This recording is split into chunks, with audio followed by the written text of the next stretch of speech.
Hello, my dear students. In our previous video, we studied the poem The Twins. Now, in this video, we are going to learn English workshop of the poem. So let's start from question number 1. Rewrite putting the mistakes in the speaker's life in their proper order. What is the meaning of this question? My dear students, we have to put these statements in proper sequence as per the mistakes done by the speaker's life in this poem. तर ह्या प्रश्नाचा अर्थ असा आहे की जो speaker आहे त्याचं जे जीवन आहे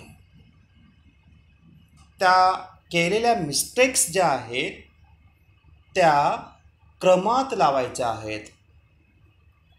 आता या ठिकाणी ABCDEF अशा पद्धतीने हे स्टेटमेंट आहेत.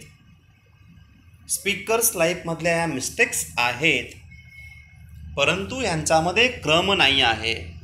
Just we have to put the sequence proper order. चला तर मग पोएमनुसार स्पीकर्सच्या लाईफमधील मिस्टेक्स कशा आपण प्रॉपरली यांचा क्रम ठेवू शकतो. आता या ठिकाणी जर पाहिलं आपण डी जी लाईन आहे स्टेटमेंट आहे, no one in the family could distinguish between the twin babies. हे जे सेंटेन्स आहे ह्याला आपण पहिला क्रम देत आहोत. डीला first number.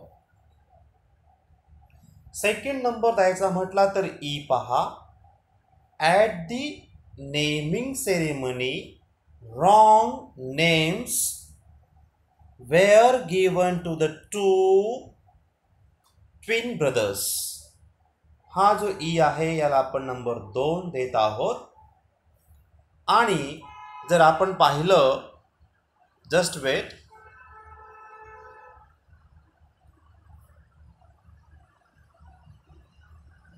Okay, number 3 we are going to give. आपण आपणास 3 नंबर द्यायचा आहे, तर 3 नंबर आपण देत आहोत ए ला. This is the 3.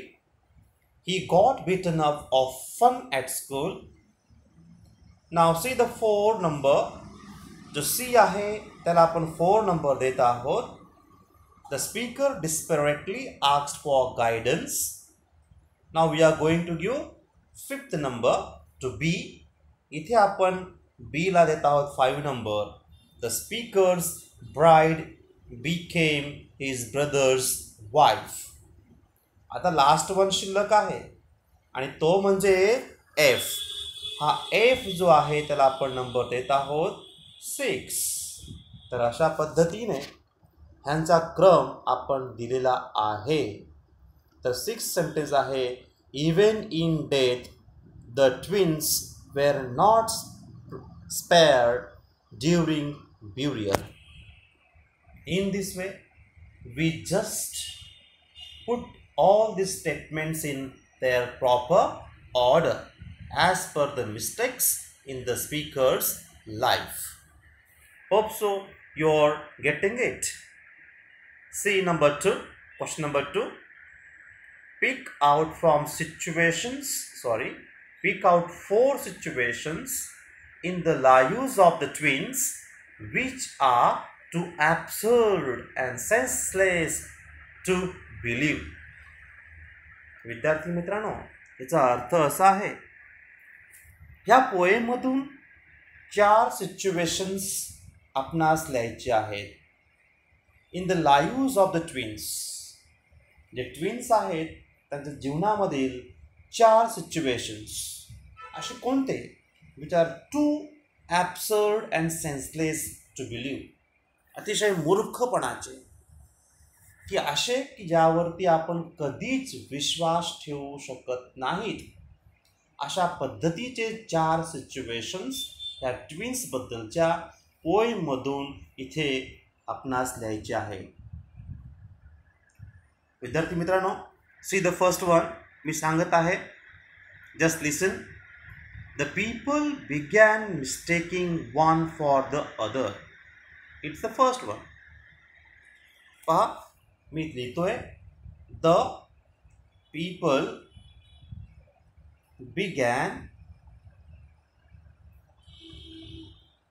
mistaking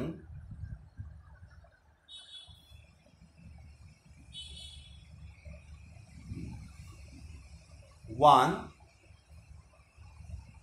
for the other. This is the one.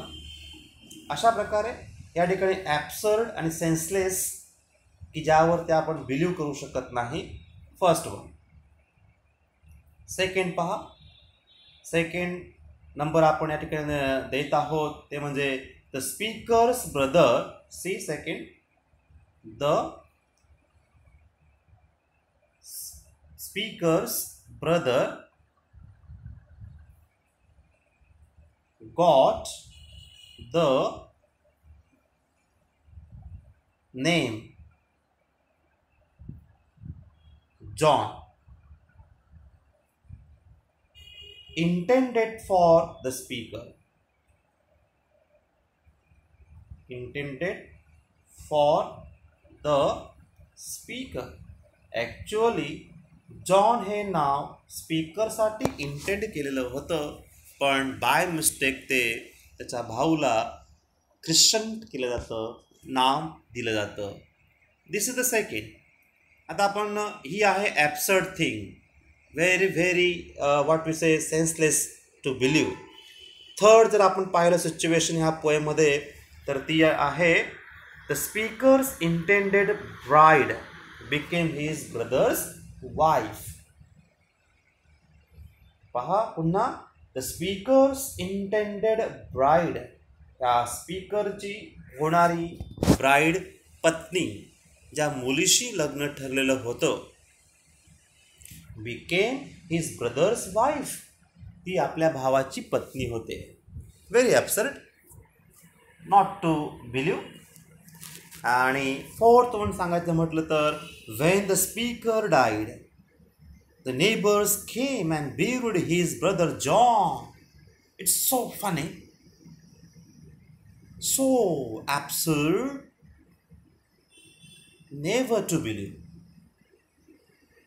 काय वाक्य बघा, वेन द स्पीकर डायड, जेव्हा ह्या स्पीकरचा मृत्यू होतो, the neighbours came and buried his brother John. आणि नेबर्स येतात तर कोणाचं ते कोणाला बिरुळ करतात, त्याचा भाऊ जॉनला. So not easy to believe.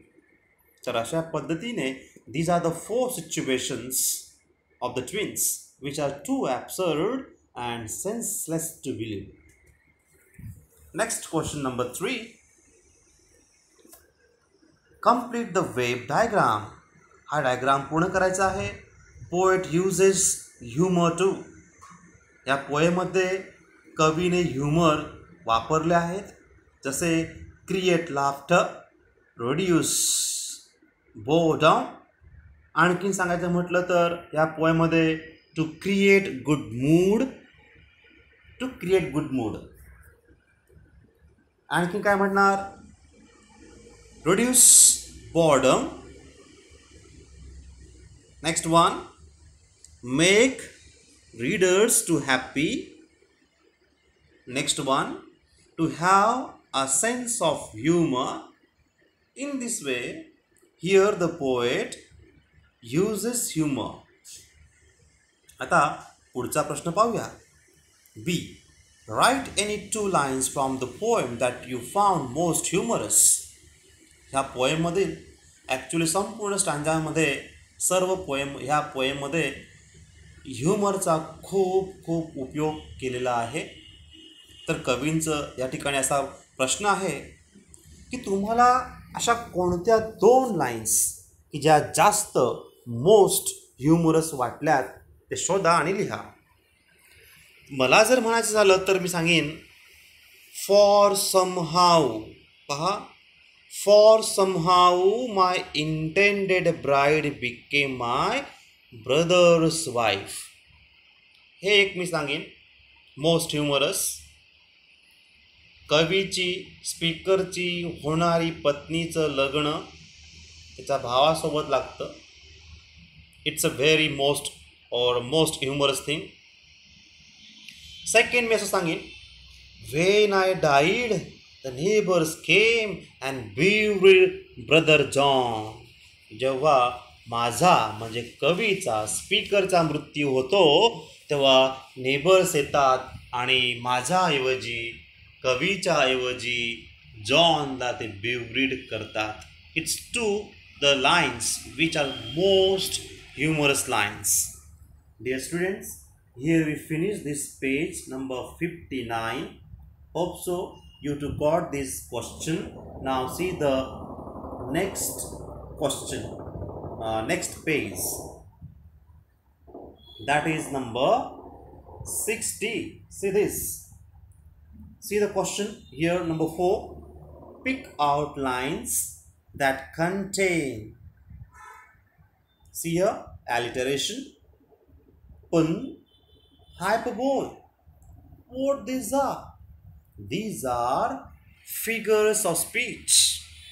My dear students, while learning the poem or before it, I told you what is alliteration, what is hyperbole, but one thing, that is pun, I not explained to you. Now try to understand this one too. What is pun? Pun means pun is a play. See, a play upon words. Very easy. A play upon words is called pun. And what is alliteration? Yes, we learnt it. It means consist the repetition of the same letter or the syllable or the sound, that is called alliteration. What is hyperbole? A very small thing. Speaks in a loud, what we say, meaning, or it is called exaggeration or overstatement. That is hyperbole. तर पहा, इथे ॲलिटरेशन्सचे 3 वाक्य पोएममधून पाहून लिहायचे आहेत. तसंच पूनचे 2 वाक्य लिहायची आहेत, लाईन्स. आणि हायपरबोलसाठी सुद्धा 2 लाईन्स पोएममध्ये बघून लिहायची आहेत.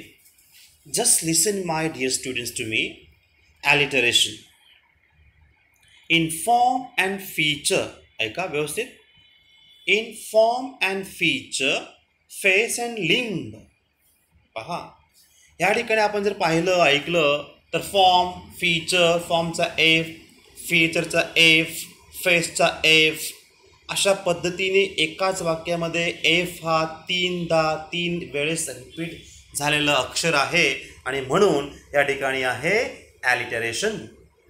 In form and feature, face and लिंब.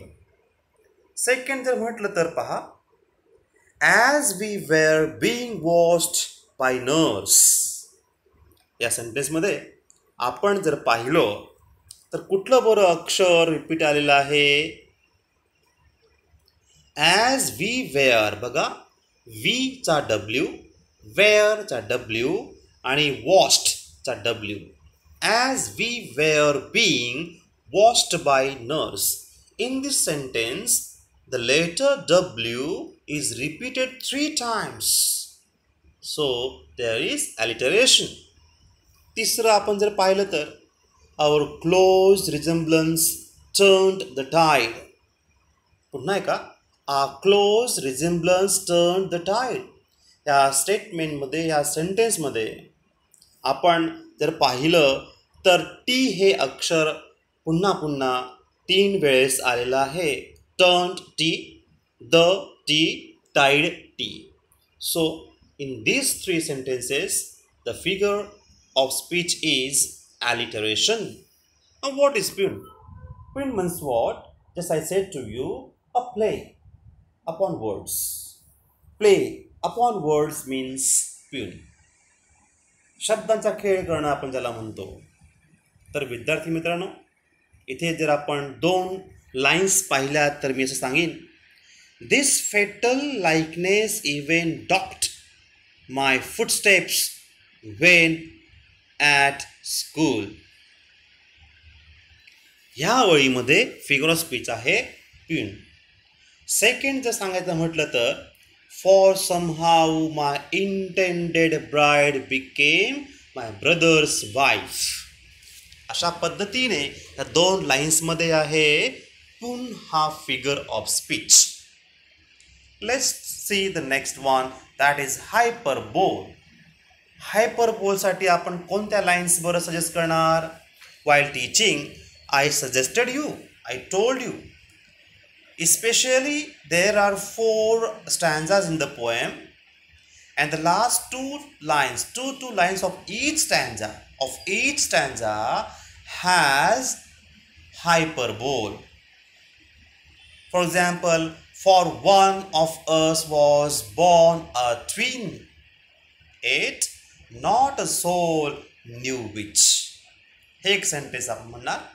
आणि दुसरं म्हटलं तर मी सांगेन शेवटच्या वाक्यामध्ये, and when I died the neighbours came and buried brother John. अशा पद्धतीने विद्यार्थी मित्रांनो, आपण इथे हे फिगर्स ऑफ स्पीच जे आहेत ते पाहिलेत. Next number 5, question number 5, pick out from the poem sets of words that generally go together. याचा अर्थ असा आहे, असे काही शब्दांचा सेट या पोएममध्ये आहे की ते जनरली एकत्रितपणे त्यांचा वापर, उपयोग बोलताना लिहिताना देखील आपण करत असतो, जसं कीन अँड कीथ. मग अशा पद्धतीचे सेट्स, वर्ड्स ऑफ सेट्स 4 कोणते ह्या पोएममध्ये बरं असणार? तर form and feature 1, second face and limb, third take for, and fourth fearful pitch. अशा पद्धतीने पुन्हा एका, first one form and feature, second face and limb, third take for, and the fourth fearful pitch. In this way, dear students, here we see this question too. Number 6. Write in your notebook the summary of this poem in about 15 to 20 lines in your own words. You can suggest another humorous title. याचा अर्थ असा आहे, ही जी poem आहे ही poem 15 ते 20 ओळींमध्ये तुम्हाला त्या पोएमची summary वहीमध्ये लिहायची आहे. या पोएमची समरी 15 to 20 लाईन्समध्ये लिहा आणि त्याला एक ह्युमरस टायटलसुद्धा द्या. असा हा प्रश्न आहे. शेवटचा 7वा प्रश्न, write and appreciation of the poem with reference to all points mention on page number 5. Page number 5 वरती जे पॉईंट्स आलेले आहेत ते सर्व पॉईंट्सचा उपयोग करून ॲप्रिशिएशन ऑफ द पोएम तुम्हाला याबद्दल या पोएमवरती लिहायचं आहे. So dear students, today we finished this poem, The Twins. What is the exercise for it? My dear students, you have to write the difficult words with their meanings. 1. 2. Write all the questions of the poem. 3. Write all the questions from English workshops too. Hope so you will do this very properly. Send the photos of it on the group. Thank you, my dear students. Have a nice day.